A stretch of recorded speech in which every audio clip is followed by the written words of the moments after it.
ચાર તીર્થસ્થળ દ્વારકા, ડાકોર, તુલસી શ્યામ, શામળાજી, આ ચારેય મંદિરોમાં પુષ્ટિ માર્ગીય પ્રણાલી અને શ્રી ગુસાઈજીએ દર્શાવેલ પદ્ધતિ મુજબ શ્રી ઠાકોરજીની સેવા પ્રણાલી ચાલે છે.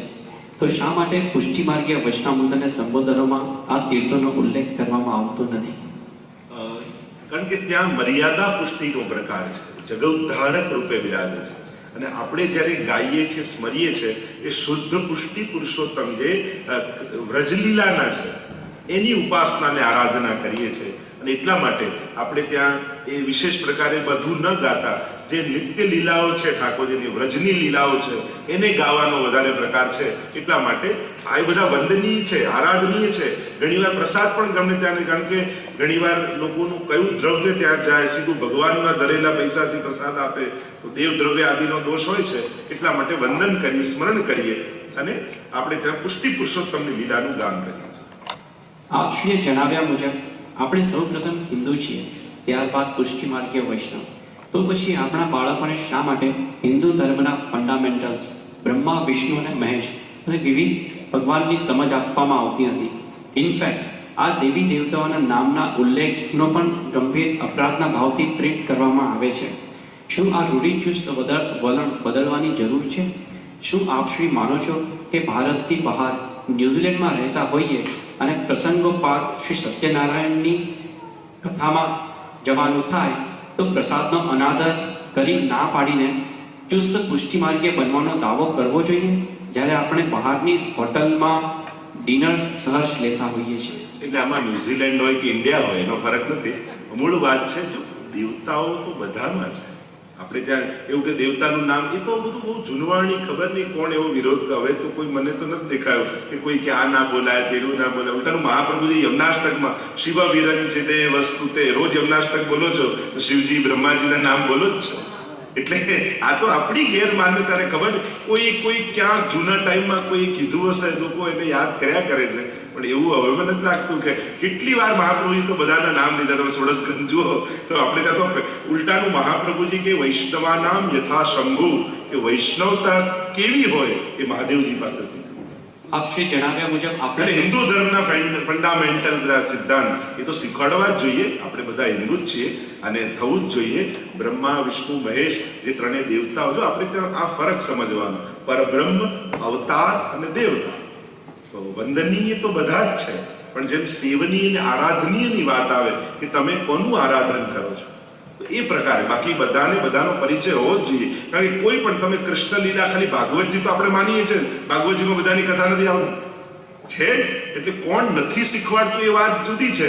આપણે કેટલું શીખવા માંગીએ. આમાં શું થાય, અહીંયા ટાઈમ ઓછો હોય, અમુક જ વસ્તુ કરવાની હોય, અમુક વસ્તુ શીખતા. હવે ભાગવતજી ભણવાનો કોની પાસે ટાઈમ છે? ગીતાજી ભણવાનો ટાઈમ છે તો હમણાં ભણાવીએ તો બધું જ આવી જાય. આપણને ટૂંકાણમાં નાનકડું થોડું જોઈતું હોય તો જે બેઝિક વાત હોય એ જ શીખવાડવામાં આવે. બીજી વાત હતી કે અહીંયા આવીને જેમ સત્યનારાયણની આપણે કથામાં જઈએ, આ જઈએ, એવું તો ઘણા બધા અનુષ્ઠાનો છે. તમે કેટલું કહેજો, 33 કરોડ દેવતા છે. તમે બધાના ફોટા ઘરમાં લગાડવા જશો તો કયો કલર ઘરમાં, તો એ નહીં ખબર પડે.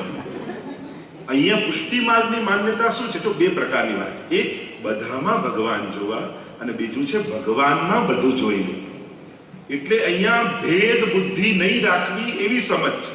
કોઈનો વિરોધ નથી. અહીંયા એમ છે કે ભગવાને જેમ વિરાટ સ્વરૂપ અર્જુનને બતાવ્યું અને બધા દેવી દેવતા ભગવાનની અંદર દેખાયા, તો અહીંયા એ ભાવ છે કે અમારા ઠાકોરજીની અંદર બધા દેવી દેવતાઓનો વાસ છે. એટલે અમે જુદું નથી કરતા, પણ મૂળમાં પાણી નાખીએ તો બધા પાંદડા લીલા થઈ જાય. એ ન્યાય અમે ઠાકોરજીને પ્રસન્ન કરીએ તો બધા દેવી દેવતા અમારા પર પ્રસન્ન થઈ જાય. જેમ દેવકીજીના ગર્ભમાં પ્રભુ આવ્યા તો બધા દેવતાઓ આવીને પુષ્પ વર્ષા કરી, એમ જેના ઘરે ઠાકોરજી બિરાજે છે એને ત્યાં બધા દેવી દેવતાઓનો વાસ આપડે થઈ જાય અને બધા આશીર્વાદ આપીને જાય. તો આ ફિલોસોફી રાખી. કારણ કે કેટલું બધું તમે એક કરશો, મહાદેવ તો ભાઈ કહેવાય આ બ્રહ્માજી નથી, પછી કે આનું નથી કરતા, પછી કે આમનું સાંઈ બાબા નથી કરતા, પછી કે આજરામ બાપા નથી કરતા, પછી કે આનું. હવે કેટલાનું માણસ કરી શકે? ક્યાંક તો નિષ્ઠા, ક્યાંક તો માણસે સાધના બતાવવી પડશે ને આપણે. નહીં તો જેટલાનું કરશો તો આ પ્રશ્ન તો ઉભો જ રહેશે. આ 5નું કરો છો પણ બીજા 5નું નથી કરતા, તો આપણે ક્યાં સુધી જવું? પછી 10નું કરીશું તો પછી કે હજી આ 10 કરો છો, બીજા 5નું નથી કરતા. તો એનો અંત શું? એનો અંત એ છે કે તમારા આરાધ્ય ઈષ્ટમાં એટલી શ્રદ્ધા બેસાડો કે બધાનો અનુભવ તમને ત્યાં થઈ જાય. એટલે પુષ્ટિ માર્ગમાં શિવરાત્રી આવે તો ઠાકોરજી વાઘાંબરના વસ્ત્રો ધરે છે.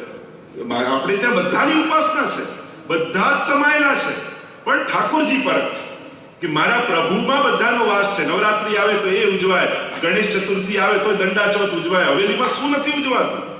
જોગી લીલા થાય રાધાષ્ટમીના દિવસે, મહાદેવજી બનીને આખી કીર્તનો ગવાય, સ્પેશિયલ એના કીર્તનો છે.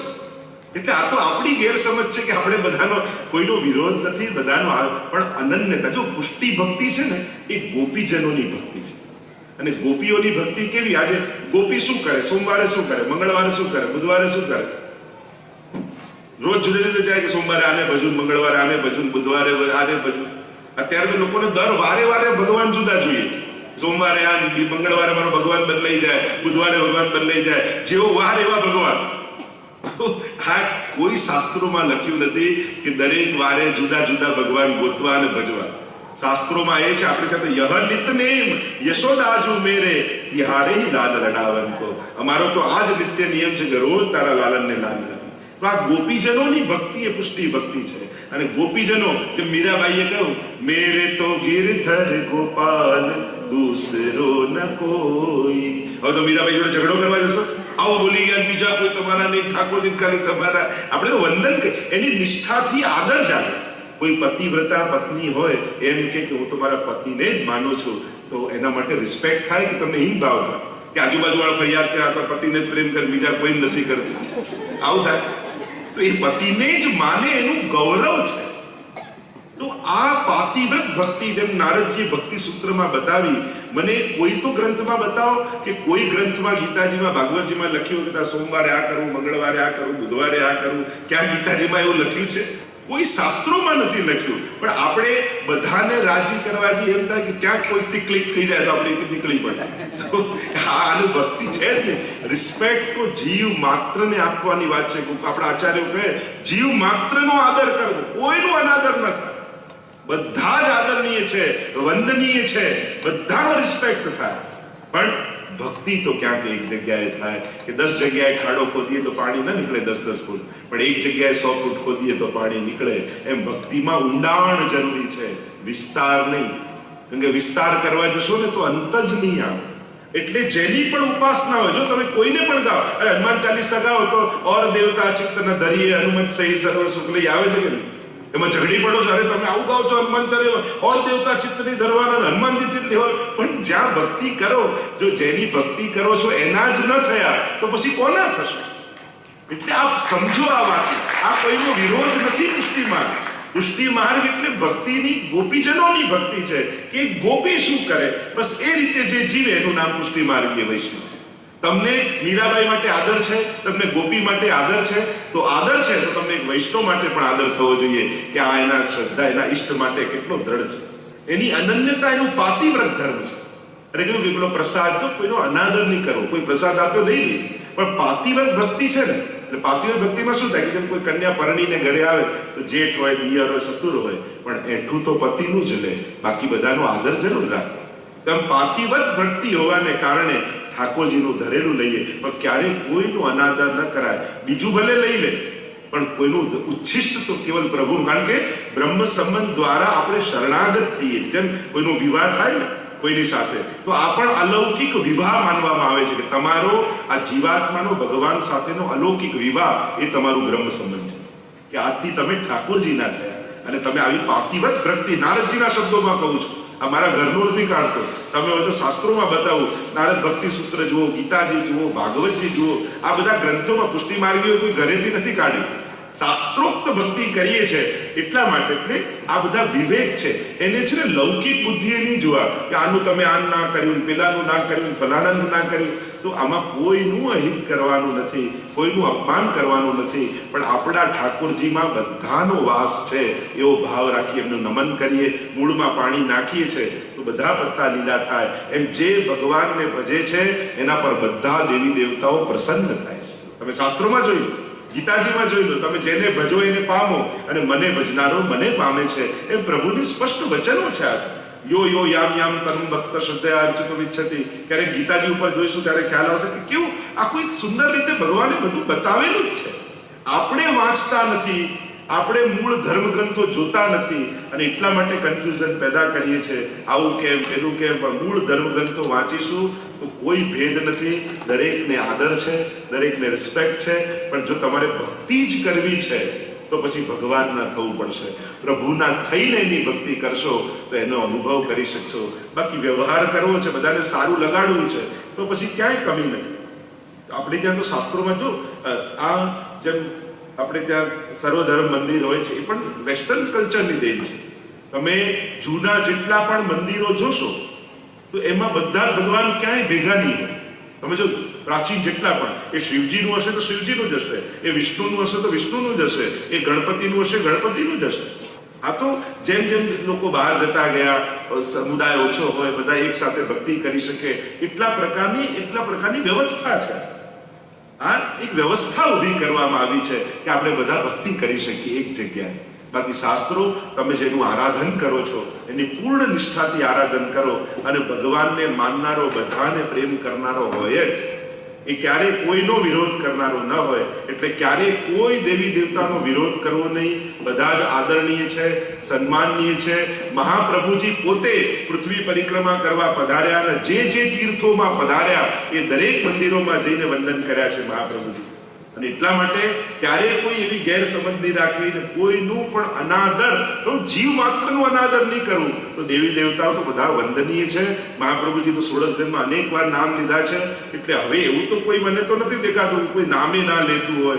એ ક્યાંક કોઈ એવી વાયકા પુષ્ટિ માર્ગમાં નીકળી ગઈ છે કે નામે ન લે. પણ કદાચ હોય બી તો બધું છોડી દેજો. પુષ્ટિમાં વૈષ્ણવજન તો તે સર્વમ સહુને વંદે, નિંદા ન કરે કે એની રે. જે સર્વને વંદે, જે સદાય જેના હાથ વંદન, જેના હાથથી વંદન, માથા પર પ્રસાદી ચંદન અને નંદ નંદન ને સદાય એ થઈને રહે, એ તો વૈષ્ણવ છે. એટલે ખાસ વિચારને સમજજો. અહીંયા કોઈ ભેદ આદિ નથી. આ એક ભક્તિનો પ્રકાર છે, આ એક સાધના છે. અને સાધનામાં જેમ જેમ હવે પુષ્ટિ માર્ગી ક્યાંય બહારનું ન લે તો લોકો વિરોધ કરવાનો. પણ કોઈ હવે યોગામાં જોડાયો કે ના હું તો બોઇલ ફૂડ જ લઉં છું ક્યાંય બહારનું, તો આપણે સારું કે બહુ સારો, આ લોકો તો કેટલા અલ્પોન છે.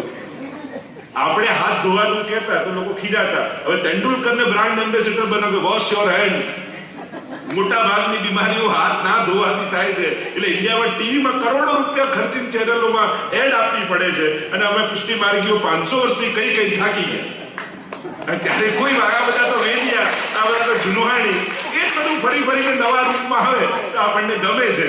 એ જૂની રીતે કહીએ તો ઓર્થોડોક્સ લાગે છે. મૂળ વાત એ બધું ફરીને તો સામે આવવાનું જ છે. કારણ કે એ જ બધું વિજ્ઞાન રૂપે કે બીજા રૂપે સામે આવતું હોય છે. તો ખાસ પુષ્ટિ માર્ગ તો એવો સુંદર માર્ગ છે જે પ્રેમનો માર્ગ, કૃપાનો માર્ગ, બધાને અપનાવવાનો માર્ગ. અમારા ઠાકોર, તમે વ્રજયાત્રા કરવા જાઓ ને ત્યાં બધા દેવી દેવતાના મંદિર આવો તો વંદન થાય, વ્રજમાં બિરાજે છે, એ ભક્તો રૂપે બિરાજે છે. આખી ભાવના જ જુદી છે. એને નેગેટિવ રૂપે નહીં જોવું, એને પોઝિટિવ રીતે જોશો કે ઠાકોરજીમાં બધાનો વાસ છે, એવું ભાવ રાખીને ભક્તિ કરવી, એનું નામ પુષ્ટિ. ગુંજામાળા વર્ષમાં એક વખત બદલવાની હોય તો તે સમય કયો? જન્માષ્ટમીના દિવસે આપણે ત્યાં ગુંજામાળાનો એ બદલતા હોય છે. અને એ ગુંજામાળાનો ભાવ ચારેય યુથોનો ભાવ છે. અને 4 રંગ ગુંજામાળામાં હોય, લાલ હોય, કાળો હોય, સફેદ હોય અને પીળો દોરો હોય. તો આ ચારેય યુથોના રંગ છે કે શ્વેત પીત સ્વામીજીનો, શ્વેત ચંદ્રાવલીજીનો, લાલ લલિતાજીનો અને શ્યામ યમુનાજીનો. તો ચારેય એટલે જ કહેવાય ગુંજામાળા ધરાવ ત્યારે જ તમારા શૃંગાર પૂરા થયા કહેવાય. કારણ કે ચારેય યુથોના ભાવથી છે. જન્માષ્ટમી ટાઈમે બદલી અને નવી ધરાવ. અને બને તો સાચી લાવી. ઘણી વાર પ્લાસ્ટિક જેવી લઈ આવીએ છીએ, એમાં કલર ગુંજામાળા જેવો હોય છે પણ ગુંજામાળા હોતી નથી. એટલે જ્યારે પણ કોઈ પણ વસ્તુ ખરીદો તો પ્રભુને લાયક પુષ્ટિ માર્ગી એ પ્રકારની હોવી. લોકો અમે તો નાથદ્વારા, તો નાથદ્વારામાં બધું સાચું મળે જરૂરી નથી. ત્યાંથી આપણે ગોતવાનું કે આપણા કામનું શું છે. ત્યાં તો બધું જ ટાઈપનું મળતું હોય. અને એટલા માટે એ ધ્યાન રાખે. અનન્યતા અને અન્યાશ્રય વચ્ચેનો ભેદ જેમ હમણાં મેં સમજાયું, અનન્યતા એટલે એકમાં બધું જોવું, અને અન્યાશ્રય એટલે આ મારું કામ કરી આવશે, આ મારા આનાથી લાભ થઈ જશે, આનાથી મારું કંઈક ભલું થઈ જશે. એમ ભગવાન સિવાય જેના તમે થયા, એની શરણાગતિ સ્વીકારી, એને છોડી ભય અને લાલચને કારણે જ્યારે જીવ બધે ભટકતો થાય એને અન્યાશ્રય કહેવાય. બાકી ક્યાંક જતા રહેવાથી, કોઈને વંદન કરવાથી કઈ અન્યાશ્રય થતો નથી. મૂળ વાત એ લાલચ અને ભય. કારણ કે થયું કે જો જેને થવાનો તે સંકલ્પ કર્યો તું એનોય ન થયો તો પછી તું કોનો થઈશ? તો એ ઠાકોરજીને છોડીને અન્ય પણ કોઈ દેવી દેવતા પાસે જાઓ ને તો એ લોકો કોઈ મુહૂર્ત નથી. એ જાણે છે કે તું ઠાકોરજીનો થવાનું તે ભગવાનને કીધું કે હે કૃષ્ણ હું તારો થયો, એમ પંચાક્ષર બોલ્યો છું, તું એનો ન થયો, તું લાભ અને લાલચ માટે મારી પાસે આવે તો તું મારોય ક્યાં થવાનો? અને એટલા માટે લાલચ અને ભય આ બે વસ્તુને કારણે જે બીજે લાભ ગોતવા જાય કે ભગવાન સિવાય, જો અન્યાશ્રય કોઈ વ્યક્તિ કે કોઈ દેવતાથી નથી થતું. અન્યાશ્રય આપણી વૃત્તિનું નામ છે. અરે કેવલ દેવી દેવતા નહીં, હું તો કહું છું તમને એમ થયું કે આ બોસને કારણે મારું ઘર ચાલે છે એમ માનવું પણ એક પ્રકારનો અન્યાશ્રય છે. પણ એ ભૂલી જઈએ છીએ કે બોસ કોને કારણે સુખી છે? આ ઠાકોરજીની કૃપાને કારણે તેને મળેલું છે. એટલે દરેકમાં ભગવાનની કૃપા માનીને જોવી એનું નામ અનન્ય આશ્રય. અને ભગવાન સિવાય મારું કોઈ ભલું કરશે એ વૃત્તિનું નામ અન્યાશ્રય. પુષ્ટ કરેલા ચિત્રજી સ્વરૂપે બિરાજતા ઠાકોરજીને અત્તર કેવી રીતે સમજવું? શું ડ્રેસ કે છબી પર અત્તર લગાવી શકાય? આ ગઈકાલે આવ્યો હતો એટલે ખાસ ધ્યાન રાખવું, બહુ ભીનું નહીં કરવું જ્યારે ચિત્રજી બિરાજતા હોય, અને વસ્ત્રજી ઉપર જ અત્તર સમર્પિત કરવું, લાલનના શ્રીઅંગ ઉપર કરી શકાય. પુષ્ટિ માર્ગમાં મોક્ષ અને મર્યાદા માર્ગમાં મોક્ષનો તફાવત. મર્યાદા માર્ગી મોક્ષ એટલે ભગવાનમાં ભળી જવો, એટલે પેંડો થઈ જવો અને પેંડો ખાવો. આ બંનેમાં જે ફરક છે એ પુષ્ટિ માર્ગીય મોક્ષ ને મર્યાદા માર્ગી મોક્ષ. એટલે કે ભગવાનમાં ભળી પોતાનું અસ્તિત્વ ભગવાનમાં લય કરી દેવું એ મર્યાદા માર્ગી મોક્ષ છે. અને આપણે ત્યાં તો મોક્ષની વૃત્તિ કહ્યું, મોક્ષ કૃષ્ણસ્ય ચેત ધ્રુવમ, કે આ ચિત્ત અહંતા મમતાને છોડી ચિત્ત ભગવાનના ચરણોમાં લાગી જાય, એમની સેવામાં લાગી જાય, આ જ પુષ્ટિ માર્ગીય મોક્ષ છે. કે અમે તો અહર્નિશ અખંડ ભગવત સેવામાં અમારું મન લાગીએ, એટલે મોહનું મરવું એ જ મુક્તિ છે પુષ્ટિ માર્ગમાં. કે મારો સાંસારિક મોહ મરી જાય અને ભગવત અનન્ય આસક્તિ જાગી જાય, એ પુષ્ટિ માર્ગીય મોક્ષ. પુષ્ટિ માર્ગમાં ગોલોક અને ભૂતળનો તફાવત શું છે? એટલે ભૂતલમાં જેમ સંસાર છે, આપણે લૌકિક દેહથી જીવીએ છીએ, અને ગોલોકધામ એ પ્રભુનું અખંડ લીલાધામ છે કે જ્યાં બધા આધિ દૈવિક સ્વરૂપ છે. એટલે જ આપણા વાર્તા સાહિત્યમાં 3 જન્મની વાર્તા છે. એમાં પહેલો જન્મ કયો કે લીલામાં ગોલોકધામમાં જે દરેકનું એક સખી સ્વરૂપ છે એમ માનવામાં, કે આપણે બધા જ ઠાકોરજીના ગોપીજનો છે, અને એ ગોપીજનોનું ગોલોકમાં જે આપણું સ્વરૂપ છે, અને ત્યાં પ્રભુની જે અખંડ લીલા થઈ રહી છે એ ગોલોકધામ પ્રભુનું છે.